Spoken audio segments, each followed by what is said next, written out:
Hello, good evening sir. Good evening भाई। आज voice सही आ रही, कल पता नहीं क्या हो गया था, कुछ दिक्कत लग रही थी, क्लास डिस्टर्ब हो गया आ रही है सर आवाज। था।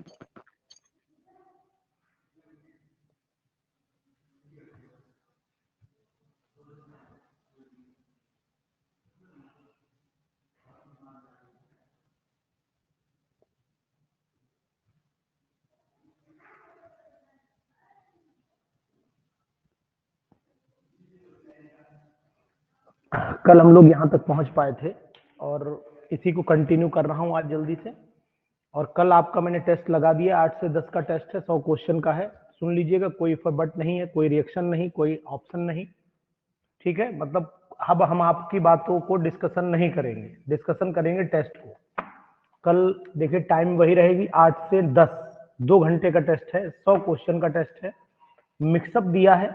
अगर कोई क्वेश्चन ऐसा लगे आपको कि साहब ये पढ़ा, वैसे तो ऐसी कोई चीज नहीं कि आपने कभी ना पढ़ी हो, पढ़ी तो होगी, बस ये कि हो सकता है हमने ना पढ़ाई हो, वो अलग चीज है। तो करिएगा जरूर उस टेस्ट को। और इम्पोर्टेंट क्वेश्चन है, हैंड रिटन क्वेश्चन है, इसलिए मेहनत आपके 100 क्वेश्चन के लिए की गई है। और अगर आप उसमें जितने लोग ज्वाइन हैं इसमें से अगर कम लोग करते हैं तो फिर मैं समझ लूंगा कि आप पढ़ने में बहुत ज्यादा इंटरेस्ट नहीं रख रहे हैं, आप केवल मात्र नोट्स इकट्ठा करने में इंटरेस्ट रख रहे हैं। ये मैं समझूंगा अगर आप लोगों ने टेस्ट अटेम्प्ट नहीं किया तो। और किया तो बहुत अच्छी बात है, बहुत शाबाशी वाली बात होगी कि नहीं साहब आपने, हमने हैंड रिटन बनाया है। और हैंड रिटन टेस्ट बनाने में मेहनत पड़ती है, ये बात ध्यान दीजिएगा। समझ रहे बात नहीं? तो इस चीज का ध्यान दीजिएगा और पूरी तरीके से टेस्ट को जरूर अटेम्प्ट करिए। कम नंबर आएंगे, ज्यादा नंबर आएंगे, ये मैटर अलग का है। इस मैटर का कोई लेना देना नहीं कि भाई नंबर कमाए, चलिए ठीक है कोई बात नहीं, लेकिन टेस्ट प्रैक्टिस 2 घंटे की आप सीख पाएंगे। सर चैप्टर माइक कौन ऑफ, बताएगा? फुल सिलेबस, ठीक है। ऑर्गेनिक केमिस्ट्री थोड़ी ज्यादा होगी, organic chemistry main organic chemistry होगी, लेकिन होगा सब, ठीक है। जो अभी हाँ, फुल सिलेबस का टेस्ट है, उसमें ऑर्गेनिक भी है, कुछ इनऑर्गेनिक भी है, कुछ मतलब मिला जुला है, बहुत ज्यादा हाई फाई नहीं, ठीक अच्छा टेस्ट बनाया है। अगर आप माइक ऑफ कर लिए, शो डिस्टर्ब कर रहा है माइक आपका, बस ठीक ऑफ रखिए। और निशांत, लैब असिस्टेंट के जितने भी लोग हैं, hello Nishant, yes sir, yes sir. Lab assistant TET super test सभी की टेस्ट सीरीज लॉन्च कर दी गई है आज, उसी पे काम चल रहा था। और आपके लैब असिस्टेंट की टेस्ट सीरीज भी लॉन्च हो गई है। अगर आप उसमें से इंटरेस्टेड होइएगा तो क्वेश्चन 8 बहुत अच्छे क्वेश्चंस और एक्सपर्ट के थ्रू मिक्सिंग कराई गई है, मींस क्वेश्चन कुछ अच्छे एक्सपर्ट के भी उसमें मिला दिए गए हैं। तो मैं मेरे साथ यस साथ कुछ और लोगों के जो क्वेश्चन थे उनसे भी बनवा के उसमें मर्ज कर दिए हैं क्वेश्चन। तो बहुत स्टैंडर्ड लेवल की एक टेस्ट सीरीज बनाई है एरोमा प्ले स्टोर पर, और अगर आप जाइए तो उस पर देख सकते हैं, समझ सकते हैं, उससे अगर फायदा हो तो उसको आप आगे यूज कर सकते हैं और अपने साथियों को भी आप आगे भेज सकते हैं। अच्छी टेस्ट सीरीज है, नवोदय की भी है, मतलब सभी पीजीटी यूपी पीजीटी को छोड़ करके जो मैं पढ़ा रहा हूँ उसकी छोड़ी है, बाकी सभी डाल दी गई, ठीक है ना। जो पढ़ा रहा हूँ उसे नहीं डाला गया है। देखिए चेन प्रोपेगेशन पे हम लोग थे और अल्टीमेटली मैंने आपको ये बताया था कि एंड प्रोडक्ट जो हमारा बनेगा, वो एंड प्रोडक्ट क्या बनेगा वो आपको मैं यहाँ पर दिखाई दे रहा हूँ। ये हमारा एंड प्रोडक्ट था, ये हमारा एंड प्रोडक्ट था। और इस एंड प्रोडक्ट में हमने बना करके छोड़ा था, यहाँ पर एन लगा दिया था, यहीं पर हम लोगों के सिग्नल कट गए थे। फिर भी एक बार दोबारा बोले दे रहा हूँ कि एक था चेन इनिशिएशन स्टेप और एक था चेन कैटायनिक पॉली, यहाँ तक तो हो गया था। कैटायनिक पॉलीमराइजेशन में बताया था कि चेन इनिशिएट होती है by the formation of cation. जब ये कैटायन बन जाता है तो ये कैटायन एल्कीन पर अटैक करके उसको कैटायन में कन्वर्ट करता है, और जब वो कैटायन में कन्वर्ट हो जाता है तो एंड सो ऑन इसी तरीके से आगे कंटिन्यू होती रहती है। और जैसे कि फ्री रेडिकल मैकेनिज्म थी, उसी तरीके से ये वाली टेस्ट सीरीज मतलब जो है पूरी लाइन लेंथ टेस्ट की, जैसे ये प्रैक्टिकल है, ये प्रैक्टिकली इस पर अटैक करेगा, ये अटैक करेगा एंड सो ऑन, ये पूरी एक चेन बनती चली जाती है, उसी को हम लोग चेन प्रोपेगेशन बोलेंगे। और चेन अल्टीमेटली ये क्या होती, प्रोपेगेट करने के बाद जो है वो चेन टर्मिनेट करेगी। और टर्मिनेट कैसे करेगी? लंबी होने के बाद दोनों आमने सामने से आएंगे और आमने सामने से आने के बाद पहले यहाँ से H को रिलीज कराया जाएगा, इसका पॉजिटिव चार्ज खत्म किया जाएगा, फिर दोनों को ऐड किया जाता है। तो फिलहाल मैं आपको इतनी राय दूंगा। क्वेश्चन कहाँ से बनने के चांस होंगे, सुनिएगा ध्यान से। देखिए, ये पहली बात तो कैटायनिक पॉलीमराइजेशन सिलेबस से बहुत ज्यादा मतलब इस पे क्वेश्चन देखा नहीं गया है, लेकिन फिर भी मुझे लगा कि यार आ सकता है, खतरा महसूस हो रहा था, इसलिए मैंने इसको लिखा। अब यहाँ पर एक चीज और भी बता दें कि केवल ये चीज ध्यान रखने वाली है कि यहाँ पर एसिड कैटलिस्ट की तरह यूज किया जा रहा है, यानी ये वापस रिकवर होगा। जो H ये दे रहा है, ये H वापस भी मिलेगा इसे। ध्यान दीजिएगा, जो H इसे मिल रहा है वो H वापस भी देगा ये, इस बात का भी आपको ख्याल रखना पड़ेगा। ठीक है ना, इस बात का ध्यान दीजिएगा। और आपको ये भी बता दूं कि जो इम्पोर्टेंट है इसके अंदर वो यही है कि ये किसकी तरह काम करता है, किसकी तरह काम करेगा, ये चीज भी आप ध्यान दीजिएगा, है ना। पूछा जाए किसकी तरह तो आंसर कैटलिस्ट लगाइएगा, एंड आंसर ये ना लगा देना चेन इनिशिएटर की तरह। हाँ, कैटलिस्ट ऑप्शन नहीं होगा तो फिर आपको चेन इनिशिएटर का ऑप्शन लगाना पड़ेगा। इसी तरीके से एक ये भी होता है, एनायनिक कैटालिसिस भी होती है, एनायनिक पॉलीमराइजेशन भी होता है। तो यहां पर मैं लिख देता हूं एनायनिक पॉलीमराइजेशन। तो सूरज अगर आज लाइन पे है तो मुझे इतनी बात बता दो कि एनायनिक पॉलीमराइजेशन में क्या मीनिंग समझ में आ रहा है आपको? What is the meaning of anionic polymerisation? बोले सूरज। जैसे वहाँ कैटायन के थ्रू हुआ था, यहाँ एनायंस के थ्रू चलेगा। बिल्कुल बिल्कुल, यहाँ एनायन के थ्रू चलेगा। अब यहाँ पर एनायनिक जो पॉलीमराइजेशन होगा, इसके लिए करना क्या है कि ये इनिशिएट होते हैं। जैसे कि अगर आपको कहीं मिल जाए Li N मिल जाए तो Li पॉजिटिव होगा, N निगेटिव हो जाएगा। क्यों भाई? अब N निगेटिव का मतलब ये समझना कि Li3N होता है, उसी तरीके से मैं बोल रहा हूँ, ये मत ना समझना। हाँ, ऐसा हो सकता है, ऐसा कर सकते हो आप कि Li पॉजिटिव और NH2 निगेटिव, ये संभावना भी हो सकती, तो NH2 अटैक करेगा। ऐसे ही आप K पॉजिटिव NH2 निगेटिव ये ले सकते हो। अगर आपको Li पॉजिटिव और N निगेटिव लेने थे तो ये 3 निगेटिव होते हैं, यहाँ बैलेंस ही बराबर करनी पड़ेगी आपको। तो इसलिए मैं आपको इसको कन्वर्ट एमीन में किए दे रहा हूँ, इस तरीके से हो सकता है। या फिर ये भी हो सकता है Bu और Li हो जाए, तो यहाँ पर जो Bu होगा वो क्या होगा? पॉजिटिव होगा, निगेटिव होगा? बोलो जल्दी से। Bu निगेटिव उल्टा लिखा है और ये Li पॉजिटिव हो जाएगा। ऐसी स्टेप भी आ सकती हैं एनायनिक पॉलीमराइजेशन में। अब अगर आप कहो कि सर ये कैसे रन करेगी, तो फट से बता दे रहा हूं आपको, कोई दिक्कत नहीं है।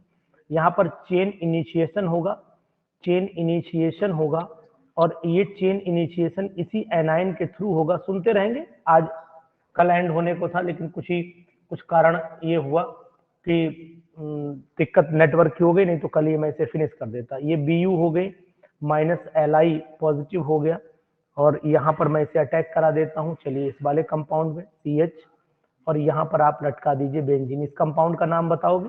जो बेंजीन लटका हुआ कंपाउंड है जिससे मेरा कर्सर घूम रहा है। ठीक है। अब ये Bu जो है, Bu निगेटिव जाएगा, इस CH2 पर जब अटैक करेगा तो ये बॉन्ड आगे की तरफ ट्रांसफर हो जाएगा। यानी नेक्स्ट स्टेप मतलब ट्रांसफर का मतलब यहाँ नेगेटिव आ जाएगा। थोड़ा ऊपर बना देता हूँ तो आपको डाउट नहीं रहेगा, इसी कार्बन पे बना देता हूँ। तो ये बन जाएगा आपका Bu आ गया। आगे क्या बना दूं? यहाँ CH2 बना दूं, सिंगल बॉन्ड यहाँ CH2 कर दूं, CH2 कर दूं, CH कर दूं? बताओ कोई लोग। इस तरीके से सर CH ही आएगा, सिंगल CH। बिल्कुल, डेफिनेटली, वेरी गुड, नाइस। ये CH ही आएगा, नेगेटिव लेकिन आ जाएगा, और नीचे लटक जाएंगी ये आपकी बेंजीन। इस तरीके से ये आपका कंपाउंड बना। अब ये कंपाउंड क्या करेगा? रिपीट करेगा, अगले वाले पे अटैक करेगा। कैसे अटैक करेगा वो भी आपको दिखाई दे रहा हूं। अब यहाँ चेन, अभी चेन प्रोपेगेशन में ले आइए, इसे चेन प्रोपेगेशन ले आइए स्टेप। यहाँ लिख देता हूँ चेन प्रोपेगेशन, चेन प्रोपेगेशन लिख देता हूँ। सर ऊपर में जो बना है उसको कुछ नाम दे सकते हैं क्या? कहाँ? ये इंटरमीडिएट है, इसे तो आप Yes, नाम sir, नहीं दे intermediate. पाएंगे, इंटरमीडिएट बोल सकते हैं इसे आप। इसी कंपाउंड को उठाइएगा, प्रोपेगेशन में Bu लिया, यहाँ पर CH2 लिया, यहाँ पर CH नेगेटिव लिया, और इसके बाद नीचे ये आपने बेंजीन लटका दिया।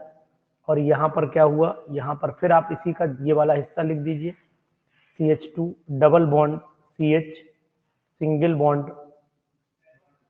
ये आ गया आपका इस तरीके से, ये इधर चला जाएगा और ये इधर चला जाएगा एंड सो ऑन, आगे रिपीट होती रहेगी चेन। तो आप रिपीटिशन पे लाकर ही छोड़ दीजिए, रिपीटिशन पर लाकर ही छोड़ दीजिए।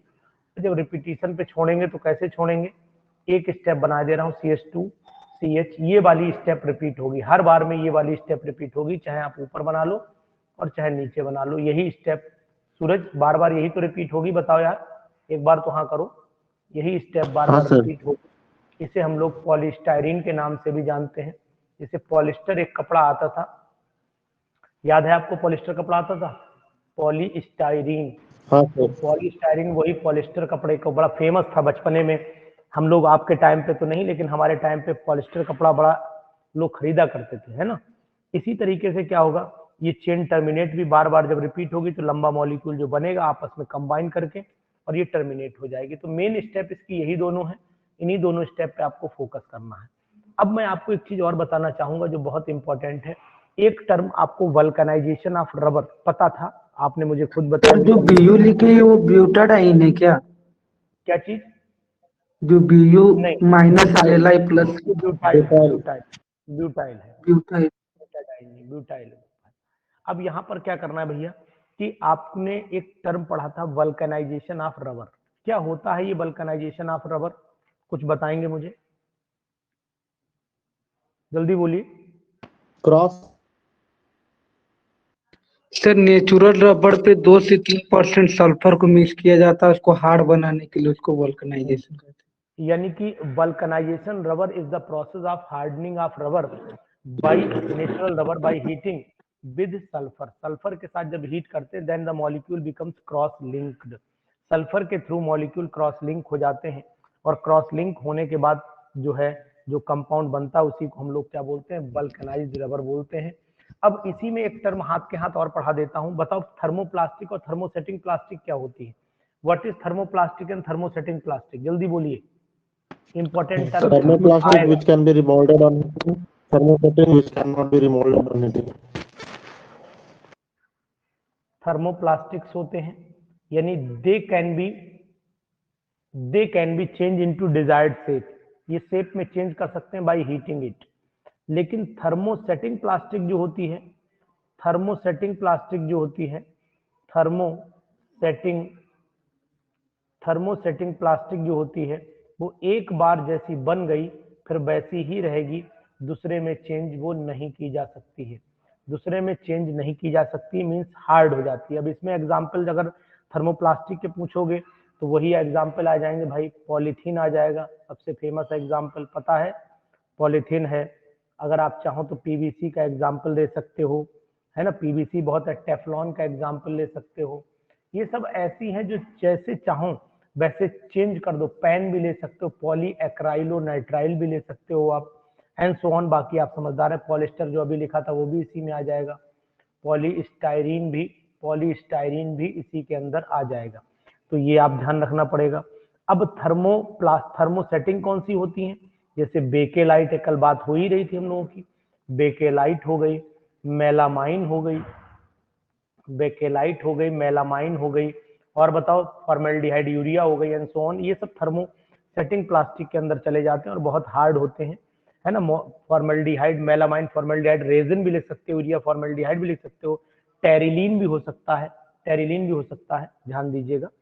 तो ये सब एग्जाम्पल। इसके बाद एक टर्म और भी पढ़ा होगा आपने, तो टेफ्लॉन वो तो हार्ड होता है ना, जो यूटेंसिल सब में यूज किया जाता है, तो अगर वो सेम ये रहेगा तो उसका मेल्ट कर जाएगा ना।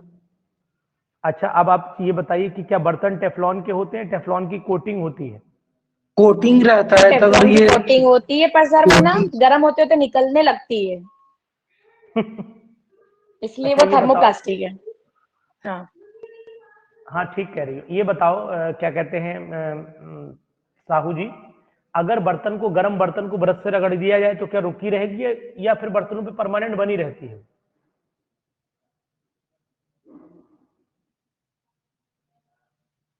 सर ये टेफ्लॉन वाला समझा दीजिए, नहीं समझ में आ रहा है बोल क्या तो कि रहा हूं यार। ये बताओ कि तुम्हारे घर में अगर टेफ्लॉन का बर्तन तो होता नहीं, आज तक बना नहीं, टेफ्लॉन की कोटिंग की जाती है और कोटिंग का मतलब है कि गर्म करने के साथ, टेम्परेचर के साथ उसके अंदर वेरिएशन आना शुरू होता है और धीरे धीरे जितने टेफ्लॉन के बर्तन होते हैं खराब हो जाते हैं, काम नहीं करते हैं। टेफ्लॉन एक पर्टिकुलर अलग चीज है, बर्तन टेफ्लॉन का नहीं होता है, टेफ्लॉन की कोटिंग होती है। पेंट जब किया जाता है टेफ्लॉन, नॉन स्टिक जो है हाँ coating नॉन होता है। स्टिक जितने, हाँ नॉन स्टिकी सरफेस बनाने में इसका काम किया जाता है। और वो नॉन स्टिकी सरफेस बहुत लंबे समय तक नहीं चलती है, वो एक पर्टिकुलर टाइम के बाद उसकी जो स्टिकीनेस है वो खत्म हो जाती है, जैसा कि मुझे जानकारी है। बाकी आप लोग अपना देख सकते हैं। देखिए इसके बाद प्लास्टिसीजर से एक हेडिंग है। टेफ्लॉन का फार्मूला पता है, नहीं पता है? तो CF2 ऐसा कुछ है ना, CF2 हाँ। CF2 ये होता है, ये होता है टेफ्लॉन, ठीक है। अब इसमें प्लास्टिसीजर क्या होते हैं, एक हेडिंग है प्लास्टिसीजर्स क्या होते हैं। कोई बताएगा प्लास्टिसीजर्स क्या होते हैं? जल्दी बोल दो कोई लोग फटाक से।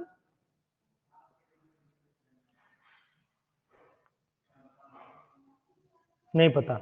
ऐसा होता है, कुछ प्लास्टिक ऐसे होते हैं जो बहुत हार्ड होते हैं, तो उनके अंदर एक ऐसे केमिकल जैसे डाई एल्काइल थैलेट है ना, सेराइल थैलेट, कुछ मिलाकर के उनके अंदर सॉफ्टनेस पैदा की जाती है। तो प्लास्टिसीजर्स आर, ये लिखे दे रहा हूं, आर दोज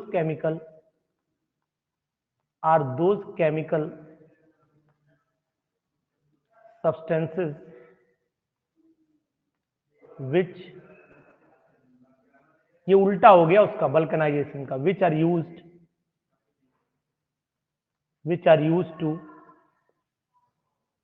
used to बोलो आगे, used to बोलो आगे प्लास्टिसाइजर ना, which सॉफ्ट are करने used to की।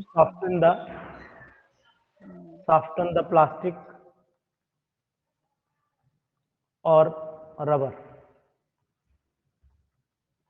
called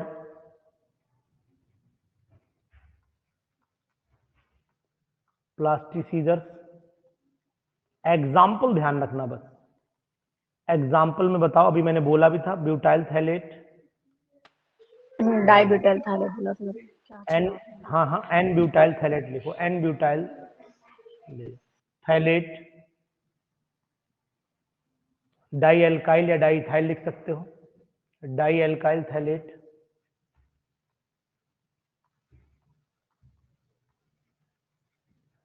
die alkyl phthalate. उसके बाद क्या है, इसे क्या बोलते हैं, क्रिसाइल थैलेट, ETC कर सकते हो, कोई दिक्कत नहीं है। तो ये प्लास्टिसीजर्स की डेफिनेशन से इंपॉर्टेंट है इसके एग्जाम्पल, प्लास्टिसीजर की डेफिनेशन से इंपॉर्टेंट है इसके एग्जाम्पल, और इनमें एग्जाम्पल से इंपॉर्टेंट है इनकी प्रॉपर्टी थर्मोसेटिंग और थर्मोप्लास्टिक के अंदर। लेकिन आपको एक चीज और पता होनी चाहिए जो बहुत ही इंपॉर्टेंट है, और इस पे लिख दीजिए 2022, बिल्कुल डेफिनेट। जैसे कि ये बताइए, अगर आपको मॉलिक्यूलर वेट पॉलीमर्स का निकालना हो तो कौन से दो मेथड यूज किए गए हैं?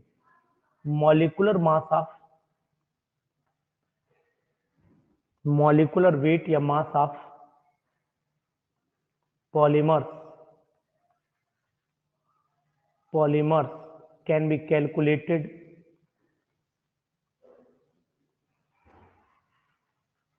कैलकुलेटेड by using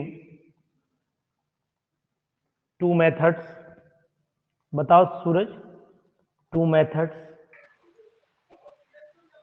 पहला है, बोलो। सर एक तो नंबर एवरेज होता है और एक वेट एवरेज से निकालते हैं। Very good, number average method होता है, ये नाम बहुत इंपॉर्टेंट है। नंबर एवरेज, मॉलिक्यूलर वेट,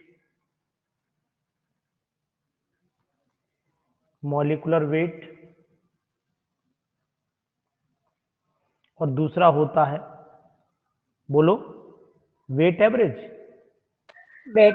हाँ। तो यहां लिख देता हूं वेट एवरेज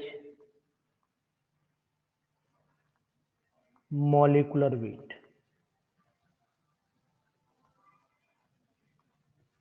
इसे एम से कर दो रिप्रेजेंट, या MW से कर दो। चलिए, तो अब दोनों का फार्मूला आपको पता रहना चाहिए। बताओ, नंबर एवरेज का फार्मूला किसी को याद है? Number average molecular wait can be calculated of the polymer by using the formula. बोलो, नंबर एवरेज नहीं याद है?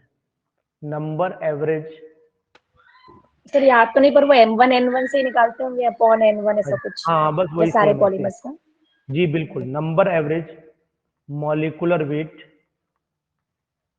यानी कि MN can be calculated by using, bar लगा दो, जरा बड़ा सा बार लगाओ इसके ऊपर ऐसे, ठीक है। इज यूजिंग द फार्मूला, क्या लगता है? सिग्मा, सिग्मा बोलो, NI NI MI, M capital बना लो, अपॉन NI, बिल्कुल, अपॉन बोलो सिग्मा NI। कुछ लोग इसे NI यहाँ पर भी आई लगा लेते हैं, जरूरत है नहीं, वो जरूरत है नहीं, कुछ लोग लगा लेते हैं। माइक शोर कर रहा है किसी का, प्लीज ऑफ कर लीजिए। तो एक तो ये ध्यान रखिएगा, इसको अगर हम चाहें, अगर इसको हम लोग चाहें तो इसे मोल फ्रैक्शन के वेट में नंबर यानी मॉलिक्यूलर मास को चेंज कर सकते हैं। तो अब आपको पता है मोल फ्रैक्शन के टर्म में, जब मोल फ्रैक्शन के टर्म में चेंज करोगे तो केवल ऊपर वाला फैक्टर बचेगा और इसकी जगह x रह जाएगा। तो एक तरीका और भी है कि mn bar is equal to हो जाएगा, बताओ mn bar is equal to हो जाएगा, माइक प्लीज ऑफ करिए, बहुत डिस्टर्ब, प्लीज कहना ना पड़ा करे, जिसके माइक में डिस्टरबेंस हो अपने आप ऑफ कर लो, अच्छी बात है। सिग्मा इज इक्वल टू हो जाएगा चाई आई, और यहाँ पर आपका MI हो जाएगा। तो ऐसे भी इसको लिखा जाता है, ये फार्मूला भी इंपॉर्टेंट है। तो दोनों फार्मूले इंपॉर्टेंट हैं, अक्सर फार्मूले ही पूछे जाते हैं, कारण ये कि इसमें बहुत ज्यादा टिपिकल क्वेश्चन बनने का चांस नहीं होता, लेकिन अगर पूछने को चाहेंगे तो न्यूमेरिकल बन सकता है। लेकिन न्यूमेरिकल अभी तक मैंने मतलब एग्जाम में आपके नोटिस नहीं किया, अगर आपने किया हो तो बताइए मुझे, अगर आपने किया हो तो मैं करवा सकता हूँ। नहीं सर, नहीं किया अभी तक। वेट एवरेज मैं न्यूमेरिकल आपको PDF में डाल दूंगा, ठीक है। वेट एवरेज मॉलिक्यूलर वेट, क्योंकि इस पे मुझे लगता नहीं कि आएगा question. Weight average molecular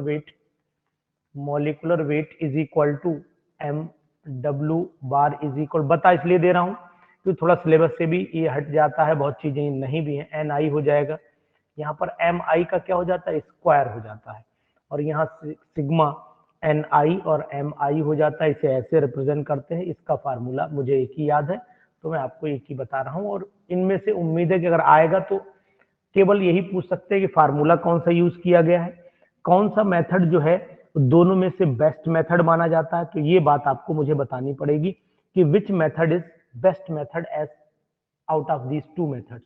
number average को प्रेफरेंस ज्यादा देंगे या वेट एवरेज को प्रेफरेंस ज्यादा देंगे, बोलिएगा। बोले, नहीं बताएंगे। चलिए, नंबर एवरेज को प्रेफरेंस ज्यादा दीजिएगा, कारण है कि नंबर कभी बदलेगा नहीं, लेकिन वेट वेरी कर सकता है according to the place, place के अकॉर्डिंग वेट वेरी कर सकता है ना।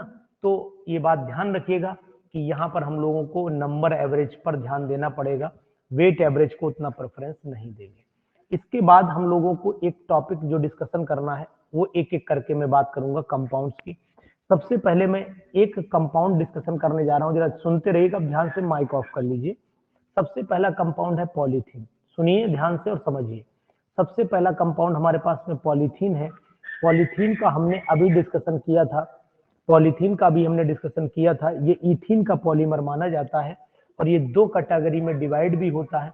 नंबर 1 LDP होता है, माइक ऑफ करें, LDP होता है, और दूसरा होता है आपका HDP, हाई डेंसिटी पॉलीथिन होता है, और दूसरा आपका लो डेंसिटी पॉलीथिन होता है, LDP एंड HDP। इसे बोलते हैं लो डेंसिटी, हल्का होता है, लो डेंसिटी पॉलीथिन बोला जाता है। माइक ऑफ करें, बार बार कह रहा हूं, लो डेंसिटी पॉलीथिन, और दूसरा हो रहा है, कार्तिक जी माइक ऑफ करिए यार, एक बार मैं कह देता हूं फिर ध्यान रखा करिए। लो डेंसिटी पॉलीथिन, और यहां पर high density polythene, high density polythene हो गया। और low density high density polythene में खास बात ये होती है कि आपको ये याद रखना पड़ेगा कि लो डेंसिटी पॉलीथिन के अंदर रिएक्शन वही सेम है। रिएक्शन अगर मैं देखना चाहूँ तो सेम रहती, CH2 डबल बॉन्ड CH2 ही रहेगा, N मॉलिक्यूल ही लेंगे। लेकिन अगर मैं फैक्टर और कंडीशंस बदलता हूं तो प्रोडक्ट बदल जा रहे हैं। यानी कि अगर हम लोग यहाँ पर लगभग 333 333 से लेकर के 10 डिग्री और बढ़ा लो 343 केल्विन प्रेशर टेम्परेचर लगा दें, 627 ATM प्रेशर लगा दें, और एक कैटालिस्ट होता है जिगलर नाटा कैटालिस्ट। अगर जिगलर नाटा कैटालिस्ट की प्रेजेंस लगा दें तो फिर प्रोडक्ट हमारे सामने है। प्रोडक्ट आ जाता है CH2 सिंगल बॉन्ड CH2 और यहाँ पर होल। सर ये जिगलर नाटा का फॉर्मूला क्या होता है सर? एक क्वेश्चन हाँ था बताओ उसमें कोई लोग, पूछा था। बिल्कुल बिल्कुल बताओ कोई लोग, बताओ जल्दी से, याद है? टाइटेनियम क्लोराइड और ट्राईइथाइल एल्यूमिनियम का टाइटेनियम टेट्रा क्लोराइड, हाँ ठीक है, टाइटेनियम टेट्रा क्लोराइड। और बोलो इसके बाद try ethyl aluminium, try ethyl aluminium, this is Ziggler NATA catalyst. अब इसके बाद अगर मान लीजिए आपने केवल टेम्परेचर दिया 473 केल्विन, ऑर्गेनिक परऑक्साइड की प्रेजेंस कर दी, मतलब यहाँ O2 का मतलब ऑर्गेनिक परऑक्साइड की प्रेजेंस होगी, 1500 से लेकर के 2000 ATM प्रेशर लगाना पड़ेगा, तब बनेगी पॉलीथीन। लेकिन दोनों पॉलीथीन में अंतर है, एक LDP है और एक HDP है। जो LDP होती है उससे लाइट वेटेड मटेरियल बनाए जाते हैं, जैसे पॉलीबैग है, पॉलीथीन है, या यूरिया का बैग है, सीमेंट का बैग है, ये सब बनाए जाते हैं लाइट LDP से। और HDP से थोड़ी हैवी चीजें बनाई जाती हैं। अब दोनों में अगर आप पूछो, जैसे बकेट है, कंटेनर है, ट्यूब्स हैं, ये जो बनती है HDP से बनती है। LDP से खिलौने भी बहुत सारे बनते हैं, टॉयज जो बच्चों के होते हैं, रबर के जो टॉयज आप मिलते हैं मार्केट में, वो इससे थोड़े बनाए जाते हैं। तो थोड़ा सा यूज ध्यान रखिएगा, बहुत इंपॉर्टेंट यूज तो नहीं है। इसके बाद आपने एक पढ़ा होगा, अभी मैंने बात की थी नेचुरल रबर की। नेचुरल रबर भी एक ऐसा पॉलीमर होता है, अब एक एक मोनोमर बता रहा हूँ इसलिए मैं सब बोल रहा हूँ। नेचुरल रबर को अगर मैं देखूं तो इसकी मोनोमर यूनिट सभी जानते होंगे, ये होती है CH2 डबल बॉन्ड CH, नीचे CH लगाऊं, नहीं C लगेगा, H नहीं लगेगा यहाँ पर क्योंकि मिथाइल लगाना पड़ेगा, और आगे हो जाता है CH डबल बॉन्ड CH2। ये इसी के N मॉलिक्यूल ले लीजिए, इसे हम लोग आइसोप्रीन के नाम से भी जानते हैं, इसे आइसोप्रीन के नाम से भी जानते हैं, दूसरा नाम आपको पता है। N मॉलिक्यूल जब पॉलीमराइज कराओगे तो ये बॉन्ड यहाँ भेज दो, ये बॉन्ड आगे भेज दो। सिंपल तरीके से कंसेप्ट को क्लियर कर लो। यहाँ पर CH3 हो जाता है, यहाँ डबल बॉन्ड CH हो जाता है, सिंगल बॉन्ड यहाँ CH2 हो जाता है, एंड सो ऑन, होल एंड कर दीजिए। ये आपका हो गया नेचुरल रबर।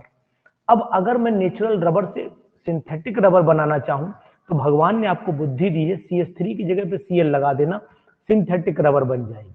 क्यों भाई, ऐसा ही तो है। सिंथेटिक रबर अगर बनानी हो तो सिंथेटिक रबर के लिए आपको कुछ नहीं करना है, केवल यहाँ Cl लगा देना है, तो CH2 double bond C, single bond यहाँ पर Cl हो जाएगा, यहाँ पर CH हो जाएगा, यहाँ डबल बॉन्ड CH2 हो जाएगा, एंड सो ऑन, आगे वही रहेगा CH2 सिंगल बॉन्ड C, यहाँ Cl, यहाँ डबल बॉन्ड CH, यहाँ CH2 एंड सो ऑन।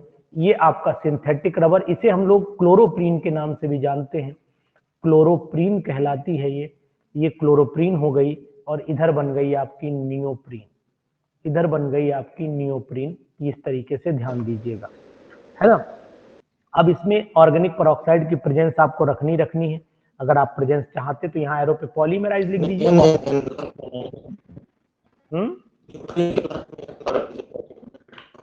आपकी आवाज सूरज कट रही है, हो सकता है आप गांव में हो कहीं पर, मुझे लग रहा है कि वॉइस आपकी कट रही है। अब इन दोनों में एक चीज और ध्यान रखनी पड़ेगी, जैसे कि पेट्रोल के कंटेनर हैं, सॉल्वेंट जो होते हैं वो, उसमें सिंथेटिक रबर का यूज होता है, मतलब यहाँ पर यूज जो होंगे वो सॉल्वेंट के लिए हो जाता है। और इसका यूज जो होता है, जो नेचुरल रबर होती है, इसका यूज अधिकतर जो सिंथेटिक रबर के कंपाउंड हैं उनको बनाने में नेचुरल रबर का यूज किया जाता है, जैसा कि मुझे जानकारी है। अब एक मैंने आपको ब्यूना एस पीछे पढ़ा दिया है, ब्यूना एस रबर मैंने पीछे प्रिपरेशन पढ़ा दी है कि कहाँ से बनता है। तो अगर ब्यूना एस की मोनोमर, दयानंद साहू, अगर ब्यूना एस की मोनोमर देखो तो क्या होती है, बताओ दयानंद। सर एक तो और एक स्टायरीन बताया था आपने, ये एक होता है ब्यूटा 1,3 डाइईन हो जाता है और साथ में एक स्टाइरीन हो जाता है। मैं रिएक्शन लिखवा चुका हूँ पूरी, रिएक्शन नहीं लिखूंगा। दोनों की मोनोमर मैंने आपको लिख करके दिखा दी। ये आपका स्टाइरीन, दोनों का स्टाइरीन जो होता है दोनों का कॉम्बिनेशन सोडियम की प्रेजेंस में होता है, इसलिए ब्यूना एस नाम बना था। ब्यूना एस मैंने बताया भी था, ब्यूटा 1,3 डाइन सोडियम और एस तीनों वर्ड मिलकर के ही ब्यूना एस रबर बनाया गया। और इससे आपने देखा होगा टायर कॉर्ड बनाई जाती है, टायर कॉर्ड, वाटरप्रूफ शूज बनाए जाते हैं।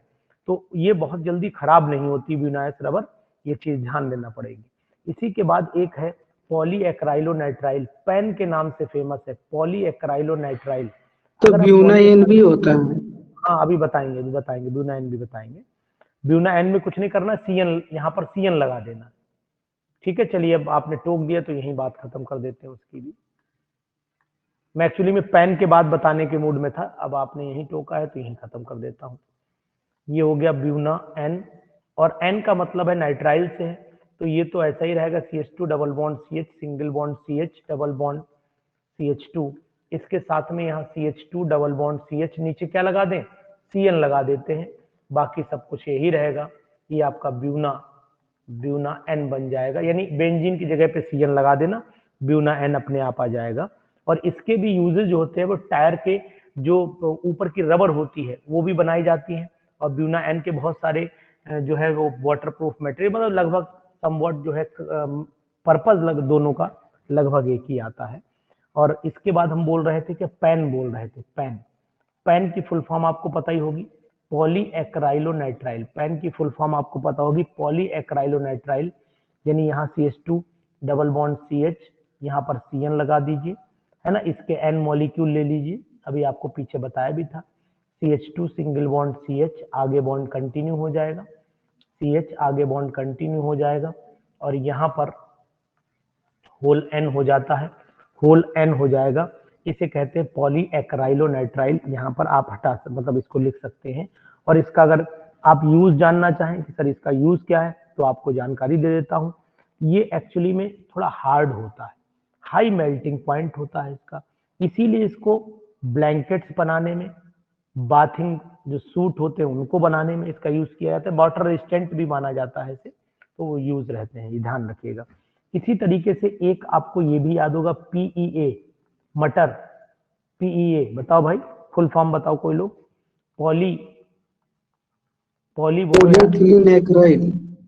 पॉलीइथाइल एक्राइल, हाँ ठीक है, एक्राइलेट, पॉलीइथाइल एक्राइलेट बोलते हैं इसे। और इसका जो फार्मूला इसी से मिलता जुलता है, CH2 डबल बॉन्ड CH हो गया, यहाँ पर COO C2H5 हो गया। इसे हम लोग परऑक्साइड की प्रेजेंस देते हैं, और परऑक्साइड की प्रेजेंस के बाद जो है यहाँ पर हम लोग CH2 सिंगल बॉन्ड CH और यहाँ COO C2H5 ऐसे करके रिएक्शन यहाँ होल N लिख लेते हैं। तो ये कंपाउंड वही, इसी को रिपीट कर दीजिए, पता ये बॉन्ड आगे जाएगा and so on, N molecule लेकर के। ये एक्चुअली में क्लोथ, ब्लैंकेट, कारपेट बनाने के काम आता है, इसका यूज है। और नेक्स्ट कंपाउंड इसी का भैया है जिसका नाम है टेफ्लॉन है। तो टेफ्लॉन का काम अभी मैंने आपको बता दिया। टेफ्लॉन की जो यूनिट होती है वो CF2 डबल बॉन्ड CF2 होती है, टेट्राफ्लोरोइथीन या टेट्राफ्लोरोइथाइलिन होती है। इसी के N नंबर आप पॉलीमराइज करा दीजिए। अभी मैंने आपको बना करके भी दिखाया था, इस तरीके से आप बना सकते हो इसे। यहाँ C, यहाँ F, यहाँ F, आप सिंपल वे में बना दीजिए टेट्राफ्लोरोइथाइलिन, या ये तो इससे बना और इससे पॉलीटेट्राफ्लोरोइथाइलिन बन गया, इसे टेफ्लॉन। इसका कॉमन दूसरा केमिकल नेम जो है पॉलीटेट्राफ्लोरोइथाइलिन के नाम से भी ये जाना जाता है, ध्यान दीजिएगा। इसी के चलते चलते PVC मैंने पीछे पढ़ाई दिया है, PVC की बात आपको बताई दी है। और इसके बाद जो सबसे इंपॉर्टेंट कंपाउंड है वो भी मैंने अभी आपसे डिस्कशन करना है। एक तो मुझे डेक्रॉन करना है, डेक्रॉन। बताओ भैया कोई लोग मुझे डेक्रॉन के बारे में बताइए।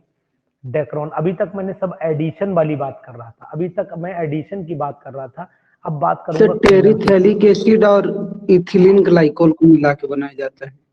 यानी कि कंपाउंड अगर मैंने ये लिया CH2 single bond CH2, very good, शाबाश बेटा। ये मैंने N लिया और यहाँ पर टेरिथैलिक एसिड मैंने ले लिया। ये टेरिथैलिक एसिड लेटा हुआ बेंजीन दोनों तरफ इस तरीके से ये हो गया। यहाँ पर OH लगा दिया, ये टेरिथैलिक एसिड बोलते हैं। थोड़ा सा हीट किया और जैसे ही हीट करोगे आप तो कंपाउंड आपके सामने होगा CH2। यहाँ पर O लीजिएगा इस तरीके से और आगे कंपाउंड आप बना देना CH2। यहाँ पर आप क्या लिखना पड़ेगा O, यहाँ CO लिखना पड़ेगा, यहाँ बेंजीन लिखना पड़ेगा इस तरीके से और आगे आपको CO लिखना पड़ेगा, ठीक। और यहाँ पर ये क्लोज करना पड़ेगा। ये बन गया आपका डेक्रॉन, या इसे हम लोग डेक्रॉन के नाम से भी जानते हैं और इसे एक नाम और भी दिया गया है अगर आपको पता, टेरिलीन। टेरिलीन, हाँ टेरिलीन। डेक्रॉन या फिर हम लोग टेरिलीन के नाम से भी इसे जानते हैं, ठीक है ना। टेरिकार्ड का कपड़ा आया करता था, याद है किसी को? टेरिकार्ड का कपड़ा आया करता था, वो टेरिलीन वही चीज थी। अगर हम लोग ग्लिप्टल बनाना चाहें, अगर ग्लिप्टल पॉलीमर बनाना चाहें तो कुछ नहीं करना है, ये वाले COOH इस दोनों आर्थो पोजीशन पे जोड़ दो। यानी थैलिक एसिड की, मतलब टेरिथैलिक एसिड की जगह थैलिक एसिड ले लो, बाकी आपको कुछ नहीं करना है। ये बना लोगे आप, मैं इसके मोनोमर लिखे दे रहा हूँ। हाँ सर, बना लेंगे। अपने आप बना दीजिएगा। यहाँ पर COOH मैंने लिख दिया, ये लिख दिया COOH।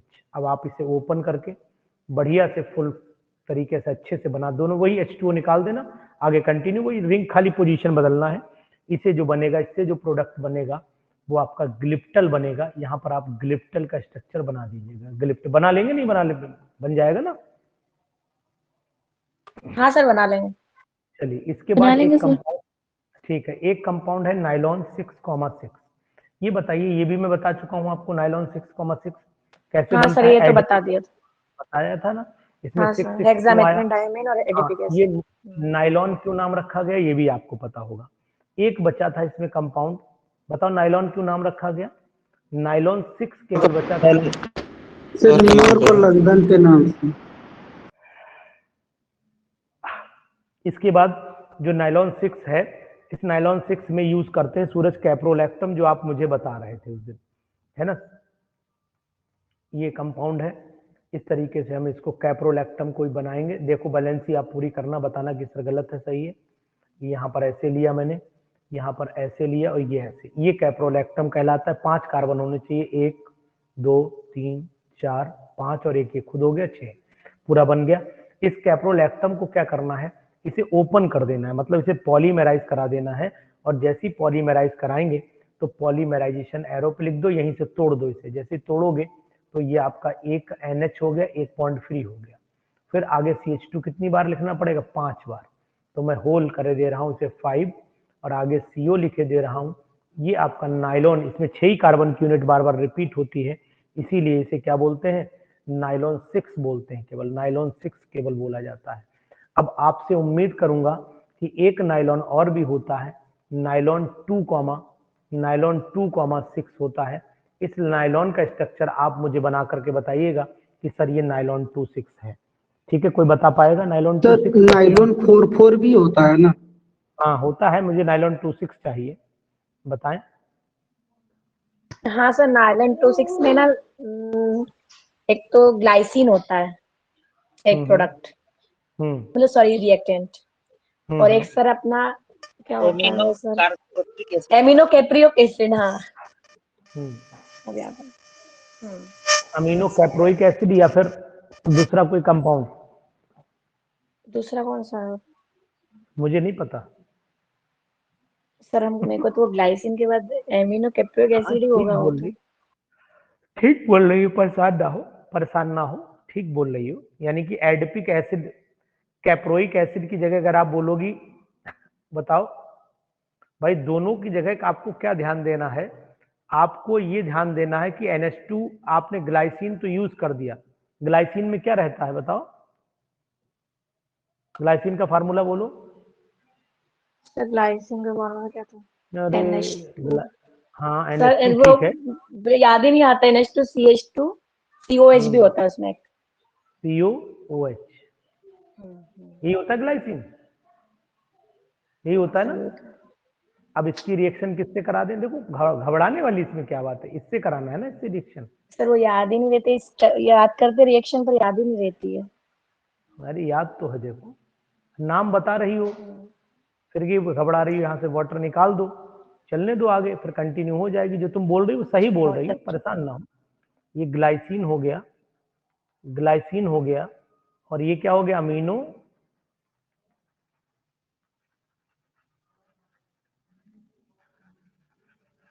ठीक है, इस तरीके से लिख लेना। अच्छा ये बताओ कि नाइलॉन 610 भी होता है, नाइलॉन 44 भी होता है, तो कर लेंगे आप इन्हें? नाइलॉन 610 बताओ, 44 बताओ, दोनों बताओ। सर आप नायलॉन 44 बताइए, वो नहीं याद है हमको। अच्छा कौन बताएगा? जो दयानंद से ही पूछ लेते। सर हमको नहीं मालूम है, एक अप्रोच बता सकते कैसे बन सकता है? जैसे एडीपी बता हम दो, ऐसे लेते बता हैं, दो। जैसे 16 एक्साइड OH लेते हैं, तो वहाँ पे हम लोग साइसेनिक एसिड ले सकते हैं, CH2 और दो COH कार्बोजिलिक ग्रुप दोनों तरफ लगे रहेगा ठीक, उसमें। सही बोल रहे हो, पर एमीन तो अप्रोच नहीं, आप ठीक अप्रोच कर रहे हैं, बिल्कुल एग्जैक्ट अप्रोच कर रहे हैं आप। और एमीन में जो हेक्सामिथिलीन होता है तो वहाँ पे टेट्रामिथिलीन लेंगे आई थिंक। सही कह रहे हो, बिल्कुल एग्जैक्ट कह रहे हो भाई। सूरज भाई सुन ली सबकी बात, दयानंद जी की बात आपने सुनी। यानी आपको एडपिक एसिड की जगह पर लेना है, एडपिक एसिड की जगह पर लेना है, क्या लेना है? सक्सिनिक एसिड लेना है। क्यों भाई? Succinic acid. पक्का? हाँ सर। सोच लो, कोई डाउट, कोई कंफ्यूजन? नहीं, ठीक है। यानी कि सर हमें क्या बोला था सक्सिनिक दयानंद भैया ने? बता दीजिए ना सर, बता सक्सिनिक एसिड लेना। मैं बोल रहा हूँ। सक्सिनिक एसिड का फार्मूला होता है CH2COOH, सिंगल बॉन्ड CH2COOH, यही होता है ना सक्सिनिक एसिड। इसकी रिएक्शन करा देनी है NH2CH2 का होल 4 NH2, इन दोनों से करा देनी, चाहो तो मैं लिखे दे रहा हूं।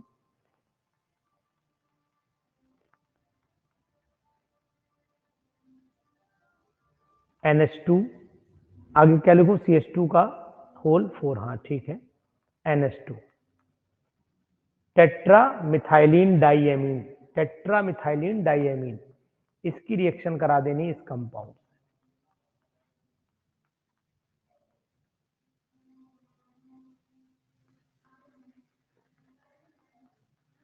कर लोगे? ये 4 आ जाएगा, कार्बन कार्बन आ जाएंगे, दोनों कर लीजिएगा। इसी तरीके से हमारा एक कंपाउंड और भी है, जिसको हम लोग बेकेलाइट के नाम से जानते हैं। बताओ भैया, बेकेलाइट के बारे में कौन बताएगा हमें? बेकेलाइट बताओ। फेनोल प्लस फॉर्मल्डिहाइड का ये रेजिन रहता है। ये बेकेलाइट है, इसका जो यूनिट मोनोमर है, अब आपको एनसीईआरटी अगर आपके सामने है तो उसमें आपको साफ स्ट्रक्चर दिखेगा। ये फिनॉल फॉर्मेल्डिहाइड लिया जाता है, ये मैंने फिनॉल लिया, ये फिनॉल लिया, और उसके बाद मैंने फॉर्मेल्डिहाइड से जब इसको ट्रीटमेंट दिया, हीट किया इसे, तो इसने बनाया ये कंपाउंड। ये कंपाउंड इसने बनाया, यहाँ पर OH रहा, यहाँ पर CH2OH बना। इसके कुछ मॉलिक्यूल आर्थो पोजीशन पे जुड़े, कुछ मॉलिक्यूल इसके पैरा पोजीशन पर जुड़े, ऐसे करके बने। लेकिन हुआ क्या, जब ये आपस में कंडेंस कराए गए, जब इनको आपस में कंडेंस कराया गया, तो कंडेंसेशन के बाद ये समस्या पैदा हुई कि ये आपस में एक लंबी चेन बना बैठे। यानी OH, यहाँ पर CH2, इस तरीके से OH एंड सो ऑन चलती रही चेन, और इस चेन को नाम दिया गया, ये बताएंगे, कौन बताएगा? जो बुद्धिमान होगा बताएगा। इस चेन को एक नाम दिया गया, इस चेन को एक नाम दिया गया। बताओ भाई, क्या नाम दिया गया इस चेन को? कोई बताएगा? Polypeptide chain. अच्छा, नोवोलैक। नहीं, नोवोलेक। हाँ। नोवोलैक नाम दिया गया। जब इसने बनाया तो इसकी भी एक चेन तैयार हुई नीचे से, जैसे इसकी साइड से चल रही, इसकी नीचे से तैयार हुई। इनको जब कंडेंस किया गया दोनों को मिला करके, तो भाई साहब ये कंपाउंड आपके सामने तैयार हुआ। एनसीईआरटी में 10 साल ये पोर्शन गलत चलता रहा, 10 साल पोर्शन गलत चलता रहा। उठा करके मेरी बात पे भरोसा ना हो तो देख लेना। और जब अनुज शर्मा ने केमिस्ट्री पढ़ानी शुरू करी, तब उन्हें बताया कि भैया ध्यान दो, आपने 10 साल बच्चों को गलत फहमी में रखा है, उसे इम्प्रूव कर लीजिए। तो फिर उन्होंने इसे इम्प्रूव किया, उस इम्प्रूवमेंट का लेटर मेरे पास में रखा हुआ है। मतलब ऐसे नहीं कह रहा हूं कि मैंने अनुज शर्मा ने कहा था, अनुज शर्मा के पास लेटर रखा हुआ है कि आपने इसके करेक्शन कराया, बहुत दिनों तक ऐसे ही चलता रहा, इसके लिए बहुत बहुत धन्यवाद। इसका लेटर है मेरे पास में। पहले मैं आपको गलती बता देता हूँ क्या चला था, 10 साल 15 साल क्या पढ़ाया गया था। 10 साल 15 साल ये पढ़ाया गया था, आप नहीं हो तो अपने आपने करवाया था पुराने सर? वही इसलिए मैं बता रहा हूँ, लेटर मेरे पास है एनसीईआरटी का रखा हुआ, चाहोगे तो दिखा भी दूंगा किसी दिन, व्हाट्सएप कर दूंगा आपको वो लेटर। तो यहाँ पर इस तरीके से ये गलती क्या थी, गलती दिखाऊं पहले। गलती ये थी, ये चल रहा था, ये चल रहा था लगातार, कोई टोकने वाला नहीं था। क्यों नहीं था? क्योंकि एनसीईआरटी पे उंगली उठाना, एनसीईआरटी पे उंगली उठाने का मतलब है कि सांप के बिल में हाथ डालना। आप समझ रहे हैं मेरी बात? नहीं, क्योंकि वहां जो भी लोग बैठे हुए हैं वो लोग कम होशियार नहीं है, बहुत होशियार है, इसमें कोई दोहराए नहीं है। लेकिन गलती इंसान से होती है, गलती भगवान से नहीं होती है। तो ये बात ध्यान दीजिएगा कि ऐसे चलता रहा। अगर मेरी बात अगर आपको विश्वास न हो कि अनुज सर झूठ बोल रहे हैं, तो आप थोड़ी पुरानी किताब उठा लिए, ज्यादा नहीं, 5-6 साल पुरानी, 7-8 साल पुरानी किताब उठाइए। ये करेक्शन मैंने 2014 में भेज दिया था उन्हें, 2014 में करेक्शन मैंने उन्हें भेज दिया था। तो 13 से पहले की अगर आपके पास किताब होगी तो आपको 100% ऐसे मिलेगा जो गलत है, जो गलत है। अब करेक्शन क्या था? करेक्शन ये था कि जब ये चेन ऊपर से ऐसी जुड़ रही है तो ये बताइए कि इसकी रिस्पेक्ट में ये पोजीशन तो मेटा हुई ना, ये पोजीशन तो मेटा हो गई ना। आर्थो पोजीशन पे ज्वाइन करा रहे हो, मेटा से कॉम्बिनेशन करा रहे हो, ऐसा कैसे संभव हो जाएगा? तो बाद में करेक्शन होके आया कि नहीं सर आप बिल्कुल सही कह रहे हैं कि इसके रिस्पेक्ट में आर्थो इधर ही आएगी, इसीलिए पोजीशन आर्थो पर ही जुड़ना चाहिए। तब ये बात सही हुई है। समझ में आई बात? नहीं तो ये बात ध्यान रखिएगा। कभी कभी किताबों ने जल्दी में यहाँ छाप देते हैं, आज भी कभी कभी कुछ लोग जल्दी में छाप देते हैं, लिख देते हैं, लेकिन स्ट्रक्चर इतना कॉम्प्लिकेटेड होता है कि ध्यान ही नहीं रहता कि यार ये सही है गलत है। वो तो पढ़ते समय आपको दिमाग में आएगा। और एक करेक्शन और बता देता हूँ, अगर पुरानी किताब आपने पढ़ी होगी, पुरानी किताब एनसीईआरटी पढ़ी, तो वो करेक्शन भी मेरा ही है, मैं आपको दिखाई दे रहा हूँ। ये करेक्शन था, देखो ये वाला। ये डेक्रोन में जो पुरानी किताबें हैं उनमें ये वाला ओ गायब कर दिया गया है और ये वाला ओ यहाँ बना दिया गया है, ऐसे बनाया है। जबकि जब इसमें H पॉजिटिव जुड़ता है तो ये H पॉजिटिव जुड़ के इसके वाटर को निकालता है, और इसके वाटर को निकालने का मतलब ये OH नहीं बनना चाहिए, ये OH नहीं बनना चाहिए। मतलब सिंपल सा तात्पर्य है, ये वाला ऑक्सीजन इससे जुड़ के तब ये O बना रहा है। तो ये फॉल्ट भी बहुत दिन तक चला और ये भी बाद में रिमूव किया गया। तो ऐसी चीजें हम पढ़ते समय आप लोग भी ध्यान रखें। ऐसा नहीं कि मैं कुछ कह रहा हूं, मैं ऐसा नहीं कह रहा हूं कि नहीं साहब मैंने बहुत बड़ा तीरंदाजी की है, कुछ नहीं की, कुछ भी नहीं की है। पढ़ते रहते हैं, आप भी पढ़ते रहिए, आपको बहुत सारी चीजें मिलती होंगी, आप इग्नोर कर देते हैं। आपको मिलती होंगी, आप इग्नोर कर देते हैं। मैं इग्नोर नहीं करता हूँ, मैं उस चीज को इम्प्रूव करने की कोशिश करता हूँ कि अगर हो सके तो इम्प्रूव हो जाए तो अच्छी बात है। इसके बाद क्या करना है? इसके बाद आपने एक मेलामाइन भी पढ़ा होगा, मेलामाइन भी पढ़ा होगा। और मेलामाइन बेकेलाइट के बाद का इंपॉर्टेंट है, मैंने इस पे डिस्कशन भी किया था। तो आपको याद होगा कि हम लोग मेलामाइन का जो रिंग बनाएंगे वो कैसे बनाएंगे, वो मुझे बनाना नहीं आता है, वो हम लोग थोड़ा तरीके से सीखने की कोशिश करेंगे। देखो जरा ध्यान से, ऐसे बनाऊंगा फिर ऐसे बनाऊंगा। अब यहाँ क्या करना है, जहां मैंने गैप छोड़ा है वहां नाइट्रोजन फिट कर दूंगा। ये नाइट्रोजन फिट कर दिया मैंने, यहाँ पर मैं NH2 को फिट कर दूंगा, यहाँ पर भी NH2 को फिट कर दूंगा, और यहाँ पर भी NH2 को फिट कर दिया मैंने, और बाकी पूरा मैंने सर्किल बना दिया। ये बन गया मेलामाइन। और मेलामाइन जब फॉर्मेल्डिहाइड की तरफ देखेंगे तो फिर इनके साथ कुछ कुछ होगा, और जब कुछ कुछ होगा तो फिर कंपाउंड बनेगा, और कंपाउंड ये वाला बनता है। देखो ये वाला कंपाउंड हाजिर हो जाता है इस तरीके, इस तरीके का कंपाउंड बन जाता है। यहाँ बॉन्ड मैंने बना दिए हैं, आगे NH2 बन गया, इधर है, यहाँ पर भी NH2 है, NH2 है, और यहाँ पर बन जाएगा NHCH2OH। ये कंपाउंड बनता है। लेकिन हमने क्या किया, हम इसी स्टेप को फाइनल करना चाहते हैं, आगे नहीं ले जाएंगे। तो NH2CH2 पे होल एंड दिया। यहाँ पर भी मैं क्या करूंगा, एक H हटा दूंगा और एक बॉन्ड खींच दूंगा, और एक बॉन्ड खींचने के बाद फिर आगे कंटिन्यू कर दूंगा। यहाँ पर भी वही हालत हो जाएगी, इसे मिटाऊंगा और यहाँ पर H लिख दूंगा। तो मतलब एक स्टेप में नहीं लिख रहा हूं, होल एन कर दूंगा। ये कहलाता है मेलामाइन फॉर्मेल्डिहाइड। इससे अनब्रेकेबल क्रॉकरी बनाई जाती है। इसी तरीके से बहुत सारे कंपाउंड्स आपको ध्यान, जिनकी मोनोमर ध्यान रखनी है, और मोनोमर के साथ में पॉलीमर।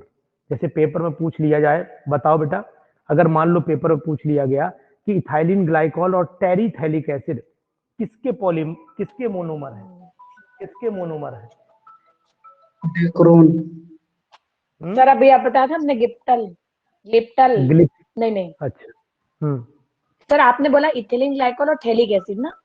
हाँ चलो, हाँ लिप्टल ही बनाया था सर। ये तो आया हुआ है क्वेश्चन ना वो इसमें केवीएस में।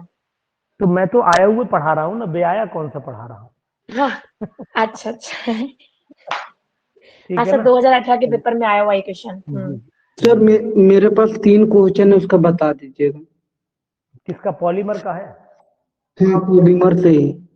पूछो जल्दी से। एक सारेन है, SARAN, सारेन। ठीक है। एक फोरेन है। सर एक है लास्टोमर। स्पेलिंग फॉरेन की बोलो। PHORANE। फॉरेन है यार, फॉरेन नहीं है यार। हाँ जो भी हो, प्रोनाउंसिएशन डिफेक्ट। और बोलो। और एक आध याद कर रहे हैं, भूल गए हैं अभी। एक है यूरिया फॉर्मल्डिहाइड रेजिन। ठीक है, और बोलो। चलो सुनिए ध्यान से, दो आपके समाधान करता हूँ। बाकी यूरिया फॉर्मेल्डिहाइड में कुछ नहीं, यूरिया फॉर्मेल्डिहाइड को आपस में कंबाइन करना, प्रोडक्ट बन जाएगा, उसमें बहुत बड़ी चीज नहीं है। और ना कर पाओ तो बताना, तो करवा देंगे कंबाइन। इन्हें सुन लीजिए। एक लेक्सेन क्या आता है बता दीजिएगा सर। लेक्सेन भी होता है, लेक्सेन ग्लास में यूज होता है लेक्सेन। ये सर वो बुलेट प्रूफ। हाँ ग्लास में, मैंने पहले बोल दिया, ग्लास में यूज होता है, बुलेट प्रूफ तो मटेरियल जो बनते उसका हैं उसमें यूज होता स्ट्रक्चर वगैरह कुछ? है। उसका स्ट्रक्चर क्रॉस लिंक्ड होता है, स्ट्रक्चर को ड्रॉ कॉम्प्लिकेटिकली करना पड़ेगा। मुझे थोड़ा सा स्ट्रक्चर मैंने देखा नहीं, लेकिन इतना पता है कि जो ब्लड प्रूफ ग्लास बनते हैं उनमें यूज होता है। ये सर एक और था थायोकोल होता है। जी सर। जी सर थायोकोल होता है। ठीक समझ गया मैं। चलिए अब जरा दो की बात कर लेते हैं, बाकी आपको क्वेश्चंस भी दूंगा और आपको बताऊंगा। देखिए सबसे पहले तो ये कंपाउंड जो सेरेन होता है, सेरेन कंपाउंड को अगर हम देखें और फोरेन कंपाउंड को देखें, तो foreign compound high complex protein polymer होता है, और ये फोरेन जो होते हैं ये पॉलीमर रिलीज होते हैं जितने भी इंसेक्टिसाइड्स होते हैं। समझ लो दयानंद, इंसेक्टिसाइड जो होते हैं वो इस कंपाउंड फोरेन को रिलीज करते हैं, और ये वो पॉलीमर होता है जो अपनी स्मेल के कारण भी बड़ा फेमस माना जाता है, अपनी स्मेल के कारण भी बहुत फेमस माना जाता है। और इसीलिए ये क्या करता है कि जहां पर इस कंपाउंड का यूज कर दिया जाएगा, उससे कम से कम 2 या 4 मीटर का एरिया इसके अट्रैक्शन में रहता है। तो ये कंपाउंड जो होते हैं वो फोरेन कैटेगरी में जाते हैं, और इनसे अधिकतर वो चीजें बनाई जाती हैं जो प्लास्टिक्स आपने नोटिस किया होगा। प्लास्टिक में आ जाइए, अभी तक तो मैं प्रोटीन टाइप के कंपाउंड में थे, लेकिन ये सिंथेटिक है, ये नेचुरल नहीं है। इस वजह से इसका यूज अधिकतर वो प्लास्टिक्स में किया जाता है जिन प्लास्टिक्स में स्मेल, मतलब आपको अट्रैक्शन, जैसे आपने देखा होगा थोड़ा चमक जैसी रहती है, कहीं देखो चिलमिलाहट जैसी रहती है, उस टाइप का कंपाउंड इससे बनाया जाता है फोरेन से। जो सारेन होता है, ये सारेन क्या होता है, इसमें अधिकतर वो मटेरियल यूज किए जाते हैं जिन मटेरियल में कोट वायरिंग होती है, वेल्डिंग मोटर्स होते हैं, उनकी जो लेयर होती है उसको बनाने में सारेन का कंपाउंड यूज किया जाता है। और ये अधिकतर अगर बोले तो पॉली सिलिको ऑक्सेन टाइप कैटेगरी के कंपाउंड में आते हैं, जिनमें बीच बीच में ऑक्सीजन सिलिकॉन एल्काइल ग्रुप की चेन लंबी बनी रहती है। ये मुझे जानकारी है, वो मैंने आपको शेयर कर दी। अब अगर आपने कहीं पढ़ा है, समझा है, आपको कोई और एक्स्ट्रा वर्ड याद है इसके बारे में, तो आप बता सकते हैं। सर मेलाथियोन शायद फोरेन से ही आएगा ना? हाँ मेलाथियोन और मेलाथियोन जब आता है तो आपने देखा होगा उसमें पर्टिकुलर स्मेल भी आती है बहुत तेजी से। हाँ मेलाथियोन इंसेक्टिसाइड है। चलिए सर ठीक है, इसको मैं बाकी आपने जो कंपाउंड पूछे हैं उनको मैं नोट्स में दूंगा और इनके क्वेश्चंस भी आपको आज ही हो सकता है रात में आपको व्हाट्सएप कर दूं। और सभी लोग जो हैं वो कल 8 बजे एक बेस्ट टेस्ट के साथ अपनी रिप्रेजेंटेशन दीजिएगा और कोशिश करिएगा कि टेस्ट बढ़िया दीजिएगा, छोड़िएगा नहीं, क्योंकि मैंने हाथ से बनाया है टेस्ट। अगर आपने टेस्ट छोड़ा तो फिर चोट दिल पर लगेगी, ये तय है। मतलब अगर मेरे बैच में 68, 68 या 70 स्टूडेंट पढ़ रहे हैं, 70 में से अगर मान लो 15 ही बच्चों ने टेस्ट दिया तो मैं बाकी को 100% बैच से रफा दफा कर दूंगा, ये तय है।